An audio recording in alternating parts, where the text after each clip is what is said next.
بسم اللہ الرحمن الرحیم، بنام خدائے رحمان و رحیم۔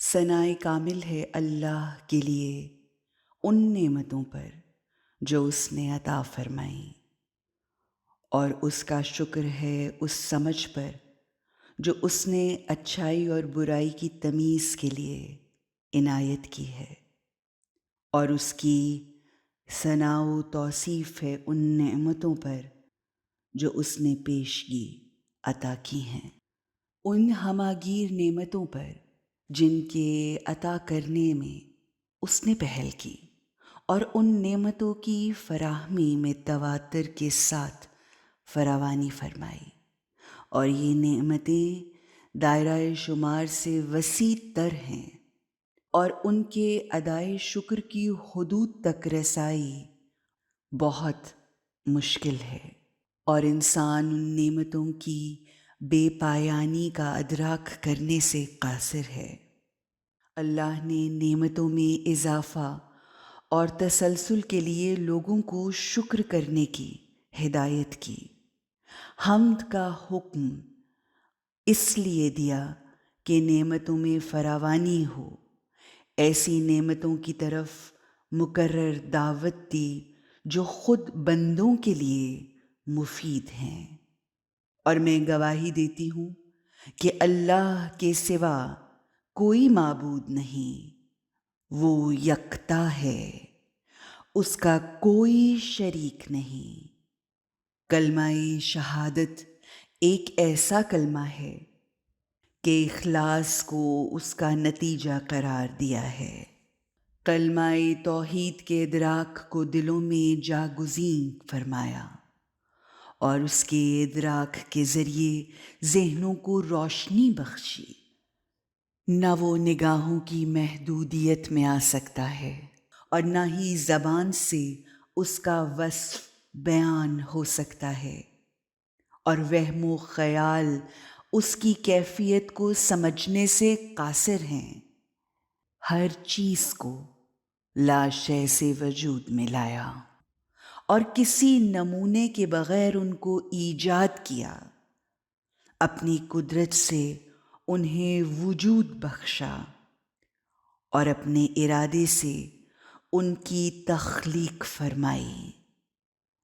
ان کی ایجاد کی اسے ضرورت تھی، نہ اس کی صورت گری میں اس کا کوئی مفاد تھا، وہ صرف اپنی حکمت کو آشکار کرنا چاہتا تھا، اور طاعت و بندگی کی طرف توجہ دلانا چاہتا تھا، اور اپنی قدرت کا اظہار کرنا چاہتا تھا، اور مخلوق کو اپنی بندگی کے دائرے میں لانا چاہتا تھا، اور اپنی دعوت کو استحکام دینا چاہتا تھا۔ پھر اس نے اپنی اطاعت کو باعث ثواب اور معصیت کو موجب عذاب قرار دیا، تاکہ اس کے بندے اس کے غضب سے بچے رہیں، اور اس کی جنت کی طرف گامزن رہیں۔ اور میں گواہی دیتی ہوں کہ میرے پدر محمد صلی اللہ علیہ وآلہ وسلم اللہ کا عبد اور اس کے رسول ہیں۔ اللہ نے ان کو رسول بنانے سے پہلے انہیں برگزیدہ کیا تھا، اور ان کی تخلیق سے پہلے ہی ان کا نام روشن کیا تھا، اور معبوس کرنے سے پہلے انہیں منتخب کیا جب مخلوقات ابھی پردہ غیب میں پوشیدہ تھیں، وحشت ناک تاریکی میں گم تھیں، اور عدم کے آخری حدود میں تبکی ہوئی تھیں۔ اللہ کو اس وقت بھی آنے والے امور پر آگہی تھی، اور آئندہ رونما ہونے والے ہر واقعے پر احاطہ تھا، اور تمام مقدرات کی جائے وقوع کی شناخت تھی۔ اللہ نے رسول کو اپنے امور کی تکمیل اور اپنے دستور کے قطعی ارادے اور حتمی مقدرات کو عملی شکل دینے کے لیے مبعوث فرمایا۔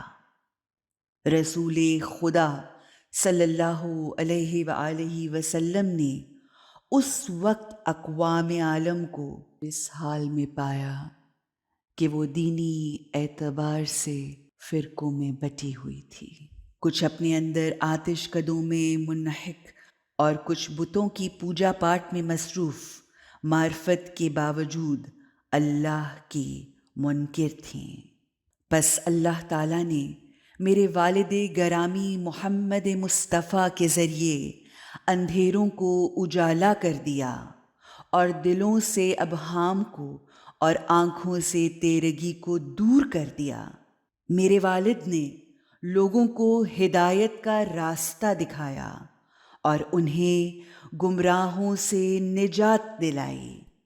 آپ صلی اللہ علیہ وآلہ وسلم انہیں اندھے پن سے بینائی کی طرف لائے، نیز آپ نے استوار دین کی طرف ان کی رہنمائی کی، راہ راست کی طرف انہیں دعوت دی۔ پھر اللہ نے آپ کو اپنے پاس بلایا، شوق و محبت اور اختیار و رغبت کے ساتھ، نیز آخرت کی ترغیب و ترجیح کے ساتھ۔ اب محمد مصطفیٰ صلی اللہ علیہ وآلہ وسلم دنیا کی تکلیفوں سے آزاد ہیں، مقرب فرشتے ان کے گرد حلقہ بگوش ہیں۔ آپ رب غفار کی خوشنودی اور خدائے جبار کے سایہ رحمت میں آسودہ ہیں۔ اللہ کی رحمت ہو اس کے نبی امین پر جو ساری مخلوقات سے منتخب و پسندیدہ ہیں، اور اللہ کا سلام اور اس کی رحمت اور برکتیں ہوں آپ پر۔ پھر اہل مجلس کی طرف متوجہ ہوئیں اور فرمایا، اے اللہ کے بندو، تم ہی تو اللہ کے امر و نہی کے علمدار ہو، اللہ کے دین اور اس کی وحی کے احکام کے ذمہ دار ہو۔ تم اپنے نفسوں پر اللہ کے امین ہو، دیگر اقوام کے لیے اس کے دین کے بھی مبلغ تم ہی ہو۔ اس کی طرف سے برحق رہنما تمہارے درمیان موجود ہے، اور تم سے عہد و پیمان بھی پہلے لیا جا چکا ہے۔ آپ صلی اللہ علیہ وآلہ وسلم نے ایک گرانبار ذخیرے کو تمہارے درمیان جانشین بنایا، اور اللہ کی کتاب بھی ہمارے درمیان موجود ہے۔ یہ اللہ کی ناطق کتاب، سچا قرآن، چمکتا نور اور روشن چراغ ہے۔ اس کے دروس عبرت واضح اور اس کے اسرار و رموز آشکار، اور اس کے ظاہری معنی روشن ہیں۔ اس کے پیروکار قابل رشک ہیں، اس کی پیروی رضوان کی طرف لے جاتی ہے، اسے سننا بھی ذریعہ نجات ہے۔ اس قرآن کے ذریعے اللہ کی روشن دلیلوں کو پایا جا سکتا ہے، بیان شدہ واجبات کو، منع شدہ محرمات کو، روشن دلائل کو، اطمینان بخش براہین کو، مستحبات پر مشتمل فضائل کو، جائز مباحات کو، اور اس کے واجب دستور کو پایا جا سکتا ہے۔ اللہ نے ایمان کو شرک سے تمہیں پاک کرنے کا، نماز کو تمہیں تکبر سے محفوظ رکھنے کا، زکوٰۃ کو نفس کی پاکیزگی اور رزق میں اضافے کا، روزہ کو اخلاص کے اثبات کا، حج کو دین کی تقویت کا، عدل و انصاف کو دلوں کو جوڑنے کا، ہماری اطاعت کو امت کی ہم آہنگی کا، ہماری امامت کو تفرقہ سے بچانے کا، جہاد کو اسلام کی سر بلندی کا، صبر کو حصول ثواب کا، امر بالمعروف کو عوام کی بھلائی کا، والدین پر احسان کو قہر الہی سے بچنے کا، صلۂ رحمی کو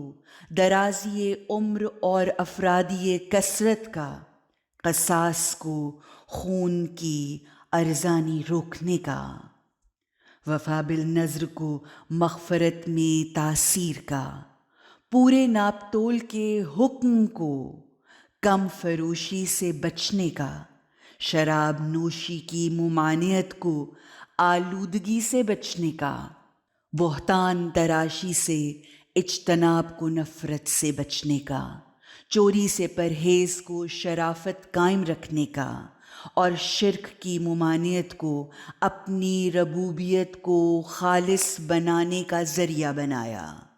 اے ایمان والو، اللہ کا خوف کرو جیسا کہ اس کا خوف کرنے کا حق ہے، اور جان نہ دینا مگر اس حال میں کہ تم مسلم ہو۔ اس نے جن چیزوں کا حکم دیا ہے اور جن چیزوں سے روکا ہے ان میں اللہ کی اطاعت کرو، کیونکہ بندوں میں سے صرف علم رکھنے والے ہی اللہ سے ڈرتے ہیں۔ اور پھر فرمایا، لوگو تمہیں معلوم ہونا چاہیے کہ میں فاطمہ ہوں اور میرے پیدر محمد صلی اللہ علیہ وآلہ وسلم ہیں۔ میرا حرف آخر وہی ہوگا جو حرف اول ہے، میرے قول میں غلطی کا شائبہ تک نہ ہوگا، اور نہ میرے عمل میں لغزش کی آمیزش ہوگی۔ بتحقیق تمہارے پاس خود تم ہی میں سے ایک رسول آیا، تمہیں تکلیف میں دیکھنا اس پر شاق گزرتا ہے، وہ تمہاری بھلائی کا نہایت خواہاں ہے، اور مومنین کے لیے نہایت شفیق و مہربان ہے۔ اس رسول کو اگر نسب کے حوالے سے پہچاننا چاہتے ہو تو وہ میرے باپ ہیں، تمہاری عورتوں میں سے کسی کا نہیں، میرے چچا زاد علی کے بھائی ہیں، تمہارے مردوں میں سے کسی کا نہیں۔ یہ نسبت کس قدر باعث افتخار ہے، اللہ کی رحمت ہو ان پر اور ان کی آل پاک پر۔ رسول اللہ نے اللہ کے پیغام کو واشگاف انداز میں تنبیہ کے ذریعے پہنچایا۔ آپ نے مشرکین کی راہ و روش کو پسے پشت ڈالتے ہوئے ان پر کمر شکن ضرب لگا کر ان کی گردنیں مڑوڑ دیں، پھر حکمت اور موعظہ حسنہ کے ساتھ اپنے رب کی طرف بلایا، بتوں کو پاش پاش کر دیا اور طاغوتوں کو اس طرح سرنگو کیا کہ وہ شکست کھا کر راہ فرار اختیار کرنے پر مجبور ہو گئے، یہاں تک کہ شب دجور میں صبح امید کی روشنی ہر طرف پھیل گئی اور حق اپنی بے آمیزی کے ساتھ نکھر کر سامنے آ گیا، اور دین کے پیشوا نے زبان کھولی اور شیاطین کی زبانوں کو لگام دے دی، نفاق کی بے وقت جماعت بھی ہلاک ہو گئی اور کفر و شقاوت کے بند ٹوٹ گئے۔ چند معزز فاقہ کش ہستیوں کی معیت میں تم کلمہ توحید کا اقرار کرنے لگے، جب کہ تم آگ کے گڑھے کے دہانے پر تھے، تم اپنے دشمن کے مقابلے میں پینے والے کے لیے گھونٹ بھر پانی، طمع و لالچ والے استعمار گروں کے لیے ایک تر نوالا، جلدی بجھ جانے والی چنگاری اور قدموں کے نیچے پامال ہونے والے خس و خاشاک تھے، یعنی اس سے زیادہ تمہاری حیثیت نہ تھی۔ تم کیچڑ والے بدبودار پانی سے پیاس بجھاتے تھے اور گھاس پھوس سے بھوک مٹاتے تھے۔ تم اس طرح ذلت و خواری میں زندگی بسر کرتے تھے۔ تمہیں ہمیشہ یہ کھٹکا لگا رہتا تھا کہ آس پاس کے لوگ تمہیں کہیں اچک نہ لیں۔ ایسے حالات میں اللہ نے تمہیں محمد مصطفیٰ صلی اللہ علیہ وآلہ وسلم کے ذریعے نجات دی۔ اس سلسلے میں انہیں زور آوروں، عرب بھیڑیوں اور سرکش اہل کتاب کا مقابلہ کرنا پڑا۔ دشمن جب بھی جنگ کے شعلے بھڑکاتے، اللہ انہیں بجھا دیتا۔ جب بھی کوئی شیطان سر اٹھاتا یا مشرکین میں سے کوئی اسلحہ منہ نکالتا، تو رسول برحق اپنے بھائی علی کو اس کے حلق کی طرف آگے کرتے تھے، اور وہ علی ان لوگوں کے غرور کو اپنے پیروں تلے پامال کیے بغیر اور اپنی تلوار سے اس آتش کو فرد کیے بغیر نہیں لوٹتے تھے۔ وہ راہ خدا میں جاں فشاں، اللہ کے معاملے میں مجاہد، رسول اللہ کی نہایت قریبی اور اولیاء اللہ کے سردار تھے۔ وہ جہاد کے لیے ہمہ وقت کمر بستہ امت کے خیر خواہ، عزم محکم کے مالک اور راہ حق میں جفا کش تھے۔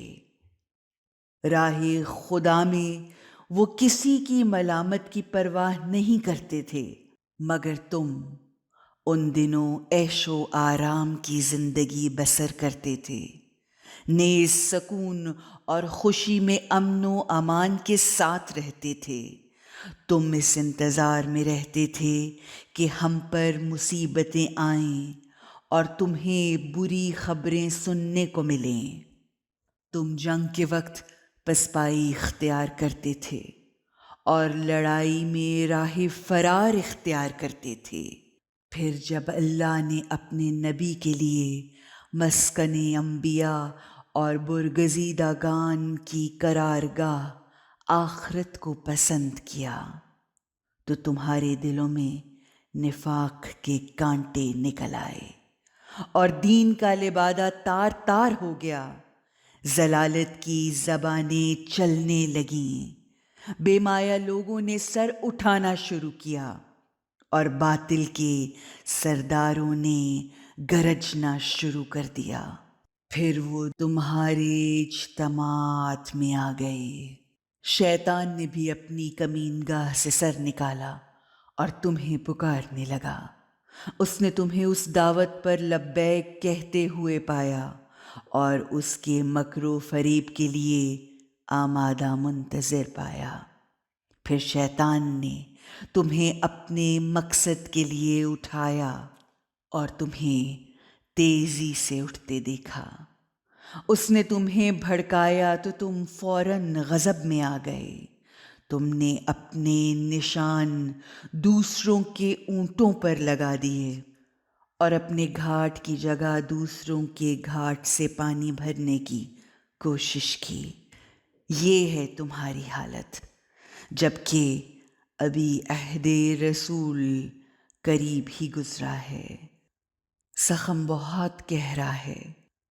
ابھی رسول کی تدفین نہیں ہوئی تھی کہ تم نے فتنہ کا بہانہ بنا کر عجلت سے کام لیا۔ دیکھو، یہ فتنے میں پڑ چکے ہیں اور جہنم نے کافروں کو گھیر رکھا ہے۔ تم سے بعید تھا کہ تم نے یہ کیسے سوچا، تم کدھر بہکے جا رہے ہو، حالانکہ کتاب خدا تمہارے درمیان ہے، جس کے دستور واضح، احکام روشن، تعلیمات آشکار، تنبیہات غیر مبہم، اور قرآن کے احکامات واضح ہیں۔ اس قرآن کو تم نے پس پشت ڈال دیا۔ کیا تم اس سے منہ موڑ لینا چاہتے ہو؟ کیا تم اس کے بغیر فیصلے کرنے کے خواہاں ہو؟ یہ ظالموں کے لیے برا بدل ہے، اور جو شخص اسلام کے سوا کسی اور دین کا خواہاں ہوگا وہ اسے ہرگز قبول نہیں کیا جائے گا، اور ایسا شخص آخرت میں خسارہ اٹھانے والوں میں سے ہوگا۔ پھر تمہیں خلافت حاصل کرنے کی اتنی جلدی تھی کہ خلافت کے بتکے ہوئے ناکا کے رام ہونے اور مہار تھامنے کا بھی تم نے مشکل سے انتظار کیا۔ پھر تم نے آتش فتنہ کو بھڑکایا اور اس کے شعلے کو پھیلانا شروع کیا۔ تم نے شیطان کی پکار پر لبیک کہا، تم دین کے روشن چراغوں کو بجھانے اور برگزیدہ نبی کی تعلیمات سے چشم پوشی کرنے لگے۔ تم بالائی لینے کے بہانے پورے دودھ کو پی جاتے ہو، اور رسول اللہ کی اولاد اور اہل بیت کے خلاف خفیہ چالیں چلتے ہو۔ تمہاری طرف سے خنجر کے زخم اور نیزے کے وار کے باوجود ہم صبر سے کام لیں گے۔ اب تمہارا یہ خیال ہے کہ رسول کی میراث میں ہمارا کوئی حصہ نہیں؟ کیا تم لوگ جاہلیت کے دستور کے خواہاں ہو، اور اہل یقین کے لیے اللہ سے بہتر فیصلہ کرنے والا کون ہے؟ کیا تم جانتے نہیں ہو؟ تم یقیناً جانتے ہو۔ یہ بات تمہارے لیے روز روشن کی طرح واضح ہے کہ میں رسول اکرم محبوب کبریا کی بیٹی ہوں۔ مسلمانوں، کیا اللہ کی کتاب میں ہے کہ تمہیں اپنے باپ کی میراث مل جائے اور مجھے اپنے باپ کی میراث نہ ملے؟ تم نے بری چیز پیش کی۔ کیا تم نے جان بوجھ کر کتاب اللہ کو ترک کیا اور اسے پس پشت ڈال دیا، جبکہ قرآن تو یہ کہتا ہے، اور سلیمان داؤد کے وارث بنے، اور یحییٰ بن زکریا کے ذکر میں فرمایا جب انہوں نے خدا سے عرض کی، پس تو مجھے اپنے فضل سے ایک جانشین عطا فرما جو میرا وارث بنے اور آل یعقوب کا وارث بنے۔ نیز فرمایا اللہ کی کتاب میں خونی رشتہ دار ایک دوسرے کے زیادہ حقدار ہیں۔ اللہ تمہاری اولاد کے بارے میں ہدایت فرماتا ہے کہ ایک لڑکے کا حصہ 2 لڑکیوں کے برابر ہے۔ اگر مرنے والا مال چھوڑ جائے تو اسے چاہیے کہ والدین اور قریبی رشتہ داروں کے لیے مناسب طور پر وصیت کرے۔ اس کے باوجود تمہارا خیال ہے کہ میرے باپ کی طرف سے میرے لیے نہ کوئی وقت ہے، نہ وراثت، اور نہ ہمارے درمیان کوئی رشتہ؟ کیا اللہ نے تمہارے لیے کوئی مخصوص آیت نازل کی ہے جس میں میرے والد گرامی شامل نہیں ہیں؟ کیا تم یہ کہتے ہو کہ 2 مختلف دین والے باہم وارث نہیں بن سکتے؟ کیا میں اور میرے والد ایک ہی دین سے تعلق نہیں رکھتے؟ کیا میرے بابا اور میرے چچا زاد علی سے زیادہ تم قرآن کے عمومی و خصوصی احکام کا علم رکھتے ہو؟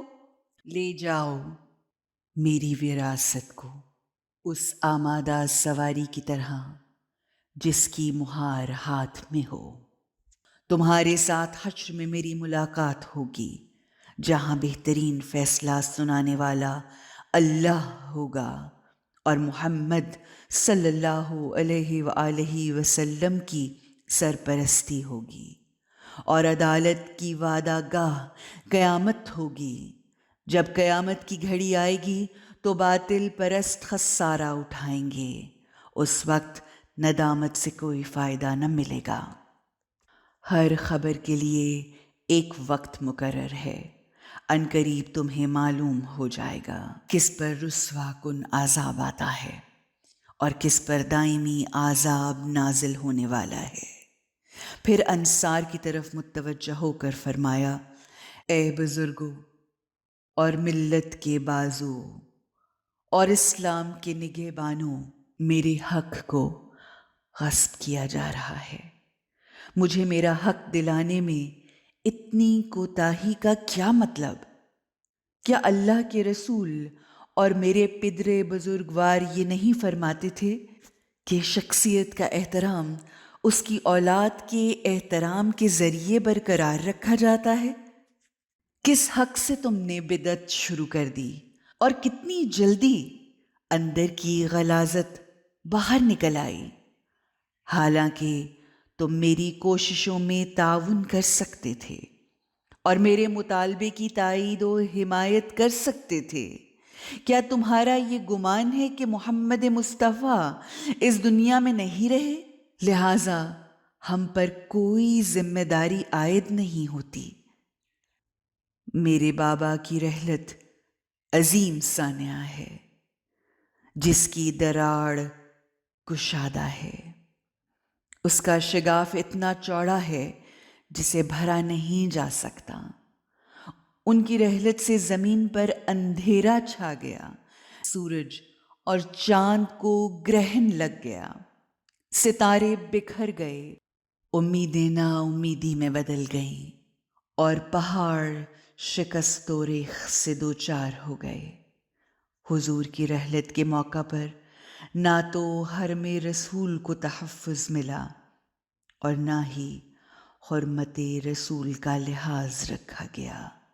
باخدا یہ بہت بڑا حادثہ تھا اور عظیم مصیبت۔ نہ اس جیسا کوئی دل خراش واقعہ کبھی پیش آیا، نہ اتنی بڑی مصیبت واقع ہوئی۔ اللہ کی کتاب نے تو اس کا پہلے ہی اعلان کر دیا، جسے تم اپنے گھروں میں بلند اور دھیمی آواز میں خوش الحانی کے ساتھ تلاوت کرتے ہو۔ ایسا اعلان جس سے سابقہ انبیاء و رسول کو دوچار ہونا پڑا، جو ایک حتمی فیصلہ اور قطعی حکم ہے، اور محمد صلی اللہ علیہ وآلہ وسلم تو بس رسول ہیں۔ ان سے پہلے اور بھی رسول گزر چکے، بھلا اگر یہ وفات پا جائیں یا قتل کر دیے جائیں تو کیا تم الٹے پاؤں پھر جاؤ گے؟ جو الٹے پاؤں پھر جائے گا وہ اللہ کو کوئی نقصان نہیں پہنچا سکے گا، اور اللہ شکر گزاروں کو ان قریب جزا دے گا۔ تم سے یہی بعید تھا کہ میرے باپ کی میراث مجھ سے چھینی جائے اور تم سامنے کھڑے دیکھتے رہو۔ میری آنکھوں کے سامنے بھرے مجمع اور محفلوں کے سامنے میری دعوت تم تک پہنچ چکی ہے، میرے حالات سے تم آگاہ ہو، اور تم تعداد اور استعداد سامان حرب اور قوت میں کمزور نہیں ہو۔ تمہارے پاس کافی اسلحہ اور دفاعی سامان موجود ہے۔ میری پکار تم تک پہنچ رہی ہے، مگر اس کے باوجود تم خاموش ہو۔ میری فریاد تم سن رہے ہو، مگر میری مدد نہیں کرتے۔ حالانکہ بہادری میں تمہاری شہرت ہے اور خیر و اصلاح میں تم معروف، تم وہ برگزیدہ لوگ ہو جو ہم اہل بیت کے لیے پسندیدہ لوگوں میں شمار ہوتے ہو۔ عربوں کے خلاف جنگ تم نے لڑی، اذیت اور سختیاں تم نے برداشت کیں، دیگر اقوام کے ساتھ نبرد آزما تم ہوئے، جنگجوؤں کا مقابلہ تم نے کیا۔ تم ہمیشہ ہمارے ساتھ اور ہم تمہارے ساتھ رہے، اور تم نے ہمارے احکام کی تعمیل کی، یہاں تک جب ہمارے ذریعے اسلام اپنے محور میں گھومنے لگا اور زمانے کی برکتیں فراواں ہو گئیں، شرک کا نعرہ دب گیا، جھوٹ کا زور ٹوٹا، کفر کی آگ بجھی، فتنے کی آواز دب گئی اور دین کا نظام مستحکم ہو گیا، تو اب حقیقت واضح ہونے کے بعد متحیر کیوں ہو؟ حقیقت آشکار ہونے کے بعد پردہ کیوں ڈالتے ہو؟ پیش قدمی کے بعد پیچھے کیوں ہٹ رہے ہو؟ ایمان کے بعد شرک کے مرتکب کیوں ہو رہے ہو؟ کیا تم ایسے لوگوں سے نہیں لڑو گے جو اپنے عہد کے بعد اپنی قسمیں توڑتے ہیں اور جنہوں نے رسول کو نکالنے کا ارادہ کیا تھا؟ انہی لوگوں نے تم سے زیادتی میں پہل کی، کیا تم ان سے ڈرتے ہو؟